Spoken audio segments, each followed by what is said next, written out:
नीतीश कुमार मुर्दाबाद मुर्दाबाद मुर्दाबाद। पुलिस प्रशासन होश में आओ, होश में आओ, होश में आओ। बेरोजगारों को रोजगार दो, रोजगार दो, सरकार होश में आओ, होश में आओ, होश में आओ। चमचा बेलचे का सरकार है, जो बोलेगा वही वो करेंगे। ट्रक का 4 दिन से हम लोग खड़े हैं, खाने के लिए पैसा नहीं है, पैकेट खर्च है, बाल बच्चा पढ़ते हैं, हम लोग कहाँ से करेंगे? आखिर गाड़ी चलेगा तभी ना हम लोग कमाएंगे। 15 जनवरी की मध्य रात्रि मुख्यमंत्री नीतीश कुमार ने यह फैसला लिया है कि 12 चक्का से जो ज़्यादा वाहन है उस पर जो है गिट्टी और बालू जो है वो लोड नहीं किया जाएगा। और ये इसलिए नहीं किया जाएगा क्योंकि ओवरलोडिंग की जाती है, जिसके वजह से सड़क और पुलिया जो है क्षतिग्रस्त हो जाते हैं। जिसके बाद से आप देख सकते हैं कि ट्रक एसोसिएशन के जो सदस्य हैं वो हड़ताल पर हैं, उन्होंने चक्का जाम कर दिया है। और अभी जो है भागलपुर बाईपास के सड़क पर ट्रक की जो है लंबी कतार लग गई है, चक्का जाम है और पूरी तरह से जो है ट्रक का जो आवाजाही है वो थम सा गया है। अब यहाँ पर सवाल ये उठता है कि सरकार का यह फैसला कितनों की ज़िंदगी पर असर डालेगा और ख़ासकर जो एसोसिएशन के सदस्य हैं उनकी क्या मांग है, वो क्या चाहते हैं। हमारे साथ ये कहलगांव के जो हैं ट्रक एसोसिएशन के अध्यक्ष हैं, इनसे हम बात कर लेते हैं। सर, सरकार का फैसला सीधी सी बात है कि जो है वाहन नहीं चलेंगे, 12 चक्का से जो ज़्यादा वाहन। देखिए, ये सरकार का जो तुगलकी फरमान है, इसके विरुद्ध में ही हम लोगों ने यहाँ चक्का जाम किया हुआ है। और जब तक सरकार नहीं झुक जाती है, सरकार अपने नियम कानून में बदलाव नहीं लाती है, तब तक हम लोग डटे रहेंगे, चाहे इसके लिए जो भी हो जाए। सरकार का साफ कहना है कि वाहन पर जो है ट्रकों पर ओवरलोड किया जाता है और ओवरलोड की वजह से सड़क और पुलिया जो है क्षतिग्रस्त हो जाते हैं। तो मेरा सवाल है कि आप करते क्यों हैं ओवरलोड? नहीं, हम लोग करते नहीं हैं ओवरलोड, हम लोग नहीं करते हैं, हम लोग से करवाया जाता है। आज भागलपुर डीटीओ मोबाइल सारे लोग इंट्री माफिया से मिले हुए हैं और इन लोगों के मिली भगत से ये हमारा ओवरलोडिंग का परिचालन हो रहा है। ये 50% लोग अंडरलोड चलते हैं, लेकिन उनको मजबूरन ओवरलोड चलना पड़ता है इन लोगों के दोगला नीति से, क्योंकि ये लोग सिर्फ पैसा कमाने के लिए बैठे हुए हैं, अपना कोई पावर यूज़ नहीं करते हैं। सवाल ये भी है कि अगर वाहन चालक या वाहन के जो मालिक हैं वो ओवरलोड करते हैं तो जो जिला प्रशासन है वो कहाँ सो रही है? ये जिम्मेदारी जिला प्रशासन की होनी चाहिए कि किस वाहन में ओवरलोडिंग की जा रही है, किस वाहन अवैध रूप से चल रहा है, ये सारी जिम्मेवारी जिला प्रशासन की होनी चाहिए। लेकिन ट्रक का चक्का जाम होने से ये जो दिनचर्या है, लोगों की दिनचर्या जो ट्रक पर निर्भर करते हैं, जिनके परिवार की जिंदगी, और वैसे जो चालक हैं वो चालक को आप देख सकते हैं, ये वो चालक हैं जिनका जो है बच्चों का, अपने परिवार का भरण पोषण ट्रक पर निर्भर करता है। ये ट्रक पर काम करते हैं और वहाँ से जो इनको पैसे मिलते हैं उससे इनका परिवार चलता है। ट्रक के चालक हैं और एक ट्रक चालक पर एक उपचालक होते हैं, ट्रक चालक होते हैं। उसके अलावा ट्रक की आवाजाही से कहीं ना कहीं बहुत सारे लोगों की ज़िंदगी दिनचर्या जुड़ी होती है, जहाँ से वो कमाते हैं। ये आप ट्रक चालक हैं? हाँ, हम ट्रक चालक हैं। ट्रक एसोसिएशन के जो सदस्य हैं उन्होंने तो चक्का जाम कर दिया है और आप जो है बेरोजगार हो गए हैं। अब क्या कीजिएगा? क्या करेंगे हम लोग? सरकार बोलता है हम देते हैं रोजगार 20 लाख 30 लाख, झूठा साला रोजगार भी छीनता है।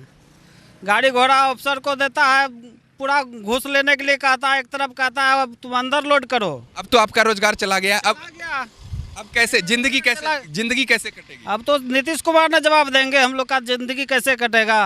घर में कौन है? बच्चे हैं? बच्चे हैं, पढ़ते हैं, सब अभी बंद है लॉकडाउन से अभी तक। और फिर तो अभी जो है ट्रक भी बंद हो गया। ट्रक का 4 दिन से हम लोग खड़े हैं, खाने के लिए पैसा नहीं है पैकेट में। तो कैसे होगा? आप वो तो नीतीश कुमार बताएंगे ना। आप ट्रक चालक हैं? हम लोग मिस्त्री हैं, यानी कि जो ट्रक चलती है वो ट्रक का जो है खराबी आने का। हाँ, तो आपकी भी जिंदगी, आपकी भी जो कमाई है वो ट्रक से जुड़ी हुई है। अब तो ट्रक बंद हो गया। ट्रक बंद हो गया, हम लोग को रोजगार नहीं मिल रहा है, हम लोग को बहुत दिक्कत होता है परिवार चलाने में। खर्च है, बाल बच्चा पढ़ते हैं, हम लोग कहाँ से करेंगे? आखिर गाड़ी चलेगा तभी ना हम लोग कमाएंगे।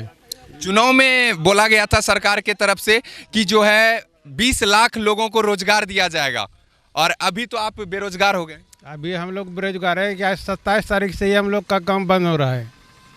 तो फिर अब घर कैसे चलेगा? घर कैसे चलेगा? जो पहले से कुछ कमाए उसी में से कुछ मेंटेनेंस कर रहे हैं। आखिर मान लीजिए 1 महीना तक बंद हो गया ट्रक, तो फिर कैसे होगा?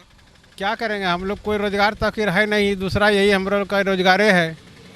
बहुत सारे लोगों की ज़िंदगी जुड़ी होती है। एक ट्रक चलने से लगभग एक चालक, एक खलासी, उसके बाद जैसे ये मिस्त्री वर्ग के लोग हैं, इनकी भी जो है जीविकोपार्जन वो निर्भर करती है ट्रक के ऊपर। एसोसिएशन के एक सदस्य हैं, उनसे हम भी बात कर लेंगे। सर, क्या लगता है सरकार का फैसला कहाँ तक गरीबों की मार पड़ेगी या तो फिर आप लोगों की दिनचर्या पर? सरकार का ये फरमान कहीं से भी समझ में नहीं आता है कि उन्होंने कुछ सोच करके निर्णय लिया है। हम ये जानना चाहते हैं, अगर पुल पुलिया कमज़ोर है तो क्या इसके लिए ओवरलोडिंग जिम्मेदार है? कमज़ोर पुल पुलिया बनाया जा रहा है या ओवरलोडिंग के वजह से टूट रहा है? और अगर ये 14 चक्का से ऊपर बंद करना था तो फिर उन्होंने परमिट क्यों लिया, इंश्योरेंस क्यों लिया? और अगर उनको बंद ही करना है तो हम सरकार के इस तुगलकी फरमान को मानने के लिए बिल्कुल तैयार है। वो हमसे ये 14 चक्का से ऊपर की गाड़ी ले, चाबी ले, किस्ती वो समझे, टैक्स वो समझे, हम उनके फरमान को मानने के लिए तैयार हैं, लेकिन वो हमारी चाबी ले ले, हम फ्री होना चाहते हैं। सवाल देखिए, सवाल बहुत सारा जायज़ सवाल है और एक सवाल इनसे भी ले लेते हैं, ये भी एसोसिएशन से जुड़े हुए लोग हैं। सर, सरकार का तो साफ कहना है कि जो वाहन है वो ओवरलोडेड होने के वजह से सड़क क्षतिग्रस्त करते हैं और पुलिया तोड़ जाता है, लेकिन सबसे बड़ा सवाल यहाँ पर कि ये जिम्मेवारी किनकी है? कि अगर वाहन ओवरलोड किया जा रहा है तो ये जिम्मेदारी किसकी है? ये जिम्मेवारी प्रशासन की है। अगर मान लीजिए जो भी गाड़ी जो है कंपनी अगर बनाती है तो उसके पहले जो है उसका जो पूरा सारा ड्योरा जो है सरकार को दिया जाता है। अगर गाड़ी को जो है भार क्षमता निर्धारित किया जाता है, हमारे परमिट पर भार क्षमता लिखा जाता है, आप उस भार क्षमता के अनुसार जो भी चीज़ है वो चलाते हैं हम लोग। आप तो खुद से जो है ओवरलोड चलने के लिए हम लोग को प्रेरित करते हैं। अगर गाड़ी के नहीं पास करना था तो हमें रजिस्ट्रेशन नहीं देते। क्यों हम लोग बड़ी गाड़ी लेते? जो गाड़ियाँ था उसी से काम चल रही थी, हम लोग उसी को चलाते हैं। कहलगांव के सचिव हैं, ट्रक एसोसिएशन के ये सचिव हैं, कहलगांव से हैं। और खासकर देखा जाए कहलगांव क्षेत्र में, पीरपैंती कहलगांव क्षेत्र में गिट्टी और बालू को लेकर ज़्यादा कारोबार होता है और इसी चीज़ों पर सरकार के द्वारा रोक लगा दी गई है। देखिए, दरअसल बात वो नहीं है। दरअसल बात क्या है कि नीतीश कुमार अपने कमजोरी को छुपाने के लिए गाड़ी मालिक के ऊपर यह दबाव डाल रहे हैं। आज तक उनका कोई भी योजना सफल नहीं रहा है, चाहे वह दारूबंदी हो, 7 निश्चय योजना हो या यह मोटर व्हीकल एक्ट हो।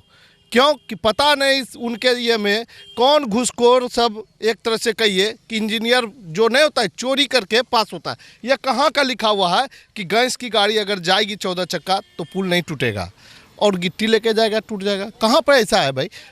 हर गाड़ी का क्षेत्रफल के हिसाब से उस पर लोड दिया गया है, चाहे वो 6 चक्का हो चाहे 22 चक्का हो, सबका अपना अपना क्षेत्रफल है, उसी हिसाब से वो लोड पड़ता है। तो यह किनके कहने पर इस तरह का फरमान लागू किए हैं, ये समझ में नहीं आ रहा। और रही बात, आज नीतीश कुमार जी के पास क्या है? सिर्फ चमचा बेलचे का सरकार है, जो बोलेगा वही वो करेंगे।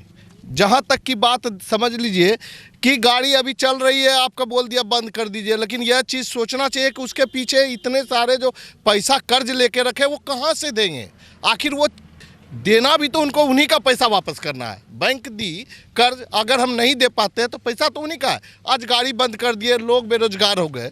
हम यह जानना चाहते हैं नीतीश कुमार जी से कि आखिर हम करेंगे क्या? इतने सारे आदमी जो बेरोजगार हुए हैं वो क्या करेंगे?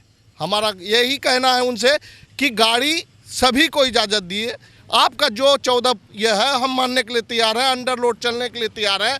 आप अपने भ्रष्ट तंत्र जो अफसर है उसको सही कर लीजिए, सारा राज्य सुधर जाएगा। सारे चोरों का जमावड़ा है उनके ये में और चमचे का, उसको पहले दूर करें, तब गाड़ी मालिक के ऊपर कोई अपना नियम कानून लागू करें। देखिए, सवाल तो 2-3 चीज़ है और ये बिल्कुल जायज़ सवाल है। सबसे पहला तो ये जो फैसला है सरकार का, ये तो बिल्कुल हादसे पर जो है फैसला है।